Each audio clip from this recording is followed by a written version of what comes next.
Pessoal, eu preciso sair rapidamente desse tema para atualizar uma informação para vocês. Depois da decisão da Assembleia Legislativa do Rio de Janeiro, o ministro Alexandre de Moraes do Supremo Tribunal Federal determinou a soltura de Rodrigo Bacelar, presidente da da Assembleia Legislativa do Rio de Janeiro. Ele que foi alvo de uma operação da Polícia Federal por vazamento de informações, por tentativa de obstrução processual e agora, depois de ter um parecer positivo da Comissão de Constituição e Justiça da Alerj para a sua soltura e depois esse mesmo documento foi chancelado pelos parlamentares da Alerj, agora há essa determinação do ministro Alexandre de Moraes, mas com algumas condições que são colocadas aqui na decisão que a gente já tem em mãos. Primeiro, afastamento do cargo de presidente da Assembleia Legislativa do Rio de Janeiro enquanto durar a investigação criminal nos termos do artigo do Código de Processo Penal, o artigo 319, citado aqui pelo ministro Alexandre de Moraes. Recolhimento domiciliar no período noturno a partir das 7 da noite até às 6 horas da manhã, de segunda a sexta e integral nos fins de semana. E o que o ministro determina? Que assim que houver o cumprimento do alvará de soltura, já se instala também a tornozeleira eletrônica, ou seja, Rodrigo Bacelar será monitorado com o uso de tornozeleira eletrônica. A outra condição, proibição de se comunicar com os demais investigados neste processo. A entrega de todos os passaportes emitidos pela República Federativa no Brasil no prazo de 24 horas, comunicando-se à Polícia Federal para inserção em seus sistemas dos comandos de impedimento de saída do território. E, para finalizar, a suspensão imediata de quaisquer documentos de porte de arma de fogo em nome do investigado. Ou seja, Rodrigo Bacelar é solto, mas enquanto durar as investigações, não retorna ao cargo de presidente da Assembleia Legislativa do Rio de Janeiro e tem agora uma série de determinações que foram feitas pelo ministro Alexandre de Moraes para que ele possa, então, cumprir essa soltura. Ele que vai ficar numa espécie de prisão domiciliar depois da decisão dos parlamentares da Alerj, que decidiram por maioria, mais de 40 votos a 20 contrários, por chancelar a decisão também da Comissão de Constituição e Justiça ali da Alerj, Fábio Piperno. Bom, a lamentável decisão dos deputados estaduais do Rio de Janeiro e nos votos favoráveis à soltura do Rodrigo Bacelar tinha lá, por exemplo, os sobrenomes Malafaia, Brazão, Jordi, e são mesmo, são irmãos de toda essa turma que você está imaginando. São deputados do PL. Aliás, o PL deu 12 votos em favor da soltura dele. E o PT, inclusive, deu 1. Deputada Carla Machado. Olha como a política tem os seus bailarinos ideológicos, né? Ela foi do MDB, passou para o PT, aí ela deu uma guinada para o PP e voltou para o PT. Vai entender um negócio desse. De qualquer forma, ela votou também pela soltura. Então, essa decisão lamentável, ela, sobretudo, joga o Rio de Janeiro em um perigoso impasse jurídico. Por quê? Porque o que vai acontecer agora? Quais serão os próximos passos? Como eu disse ontem, Rodrigo Bacelar seria próximo governador do Rio de Janeiro na condição de presidente da Alerj. Para quem não sabe, o vice-eleito do Cláudio Castro, Thiago Pampolha, foi para o Tribunal de Contas. Logo, o primeiro na linha de sucessão é o presidente da Alerj. Ora, ele vai ter que se afastar desse cargo. Ele se afastando desse cargo, há uma dúvida. Claro que vai assumir o vice, mas em caso de vacância do cargo de governador, se por acaso o Cláudio Castro realmente se desincompatibilizar, quem é que seria então o sucessor? O vice da Alerj ou o presidente do Tribunal Regional do Rio de Janeiro, que parece que é o que deveria acontecer caso isso ocorra logo. Porque a questão dos prazos, da temporalidade, também ela é importante nisso. Porque dependendo do momento, o Rio de Janeiro vai ter que ter uma outra eleição direta. Se for muito lá na frente, menos de 6 meses para o final do mandato, a eleição se tornaria indireta. Então, fora que o Cláudio Castro, o governador Cláudio Castro, ainda responde a uma ação pedindo a cassação dele, que já está sendo julgada pelo TSE. Inclusive, a relatora Isabel Galotti deu um longo voto favorável à cassação do governador. Depois, um outro conselheiro lá, o Antônio Carlos Ferreira, acabou pedindo vistas e tal, então isso está congelado por enquanto. Mas vejam só o tamanho da confusão que pode ocorrer no Rio de Janeiro. A Janaína Camelo também está com essa decisão em mãos e vai trazer mais detalhes para a gente agora. Para você que nos acompanha, Moraes então atende à decisão da Assembleia Legislativa do Rio de Janeiro e manda soltar Rodrigo Bacelar, com todas essas condições, né, Janaína Camelo? Não vai em outro lugar, né? Nós vamos aqui. Pois é, Evandro. A decisão do ministro é a seguinte: ele dá ali a liberdade provisória a Bacelar por conta da decisão da Alerj de ontem, né? Então ele transforma essa decisão da Alerj de ontem de soltura de Bacelar e transforma em medidas cautelares. Foi isso que o ministro decidiu, né? Então ele decide ali o afastamento da presidência da Alerj, obviamente. Ele pede que ele se recolha em domicílio todas as noites, durante todos os dias, ali no período entre 6 horas da tarde e entre 19 horas e as 6 horas da manhã. Ele pede também, determina, né, que Bacelar também passe a usar tornozeleira eletrônica, seja monitorado eletronicamente. Então, a partir do momento ali do alvará de soltura, ele já é levado ali à Polícia Federal para instalar a tornozeleira eletrônica. Então, vai precisar ser monitorado o tempo inteiro. Ele também não pode, segundo essa determinação do ministro Alexandre de Moraes, se comunicar com os outros investigados do caso. Também não pode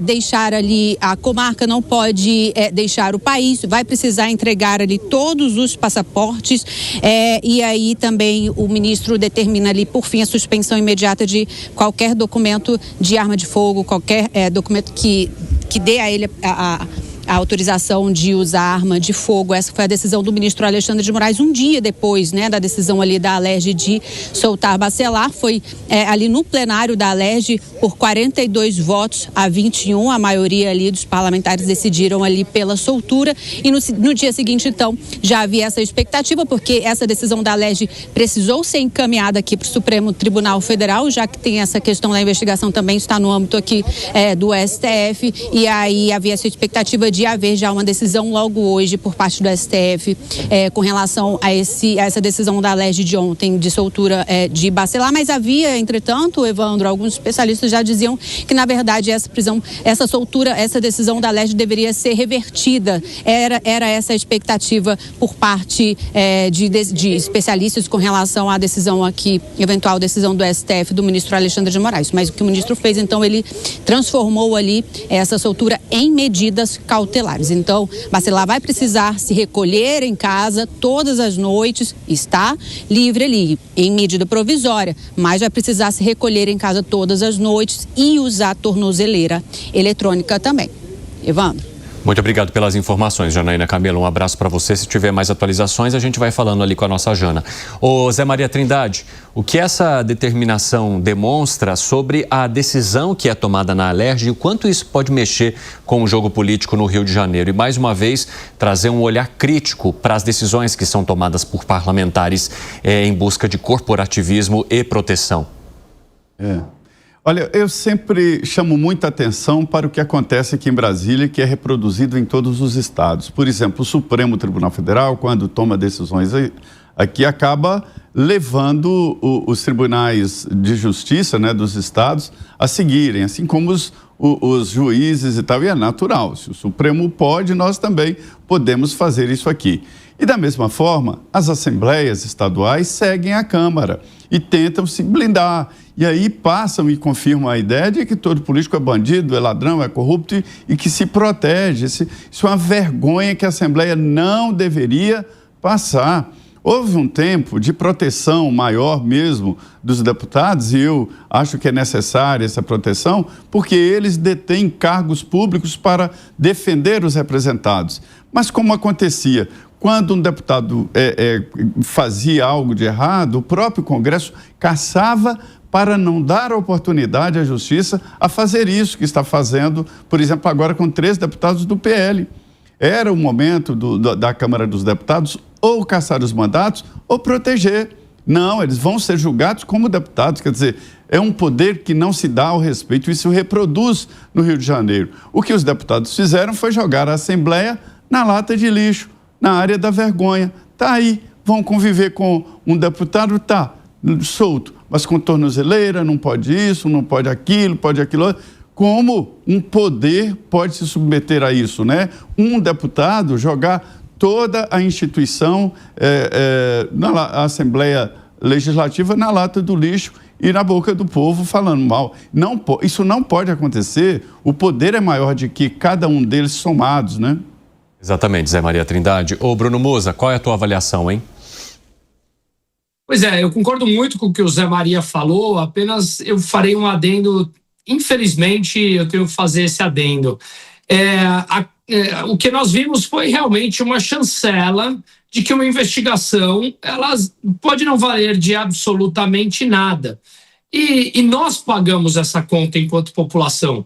Eu super entendo, já me posicionei aqui do que eu acho do desrespeito às regras no Brasil de hoje, muito praticadas pelo judiciário brasileiro, mas isso não significa que, para compensar isso, o povo financiando absolutamente tudo, a gente passe a chancela e o atestado de que tudo pode no Brasil.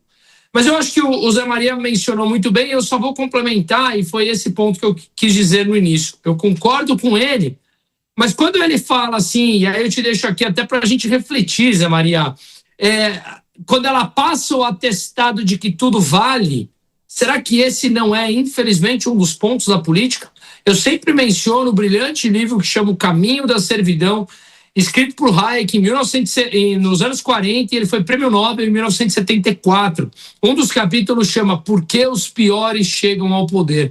E é a grande média, você tem exceções, mas a explicação básica é que para quem é moral e ético e competente, não há incentivos financeiros, nem sequer intelectuais dentro da política, porque você tem incentivos melhores no setor privado, já que você é moral, você é ético e você é competente. Portanto, os melhores vão deixando de lado aquele ambiente sujo e os piores chegam à cúpula do poder, na grande média. Então, quando a gente fala, passamos a chancela de que tudo pode na política, talvez o capítulo do livro Caminho da Servidão, Porque os Piores Chegam ao Poder, explicam que essa é a triste realidade da política. Quer acrescentar algo, Piper? Olha, veja, isso tem sido a sina do Rio. Quer dizer, então, no Rio de Janeiro, nos últimos 25 anos, a maioria dos governadores eleitos, a grande maioria, foi para a cadeia, da mesma forma que os presidentes da Assembleia Legislativa também. Então, nada muito diferente. É verdade, Piperno. Agora 5h31. Quem nos acompanha pela rádio, um rápido intervalo. Daqui a pouco espero vocês. Nas outras plataformas seguimos. Fala, seu Zé. Pois essa história dos piores chegou à política, sabe, Cine? Eu tenho notado isso aqui no Brasil. E aí, conversando com deputados aí, eles dizendo o seguinte, que tem maior dificuldade para definir candidatos nos municípios onde eles têm influência. Aí vão lá, pede um cara sério, um empresário, e a família toda, não, pelo amor de Deus, não mexe com isso. É difícil encontrar um bom candidato a prefeituras pelo interior. Aí eu pergunto, uma pessoa que está bem organizada na vida, né? Um empresário, ou mesmo um profissional ali de sucesso, um advogado ou um médico do interior, ele vai lá querer saber de mexer com prefeitura, mexer com essa confusão, entendeu? Onde tudo é sinal de descaso, tudo é sinal de roubo, de corrupção. Se ele entrar, ele não sai mais, porque a vida dele fica manchada para sempre. Eu não li eu vou ler esse livro, mas eu concordo já sem ler, porque, verdade, está acontecendo uma seleção de maus aqui. Uma vez, conversando com uma amiga minha, uma jornalista, Denise Rotenburg, que é antiga, eu falei, Denise, não somos nós que estamos mais exigentes, né? A gente é mais antigo aí no trampo, não somos nós que estamos mais exigentes e tal, e estamos achando que o Congresso está ruim demais, para não falar outra coisa que começa com M. Ela falou assim, não, vamos aqui comparar parâmetros antigos e tal, e a gente vê que a coisa está piorando exatamente por isso. Olha, Cine, hoje, antigamente uma família gostava de ter um deputado na Câmara. Toda a família é tradicional. Hoje é vergonha. Exatamente, Zé Maria Trindade, motivo de questionamento, né? Será que ele também é daqueles? Agora, Zé, você falar que já concorda sem ler o livro foi demais, meu amigo. Adoro o seu Zé Maria Trindade. Fala, Piper. Eu sou muito cético em relação ao brasileiro, sempre fui, já falei aqui inúmeras vezes. Agora, uma coisa também eu sou obrigado a admitir. Eu tenho muita dúvida e não acho que estejamos piorando. O Brasil sempre foi muito ruim. Eu acho que o Brasil até melhora em muitas coisas, as suas instituições, especialmente porque, vejam, o Brasil teve ditadura nos anos 30, ditadura nos anos 60. O Brasil teve já um monte de anomalias. Hoje continua com várias delas, cheio de político corrupto em tudo quanto é estado, né? Em várias, enfim, a corrupção se dissemina em várias instituições, mas, vejam, nada diferente do que foi no passado. O Brasil sempre foi um país corrupto.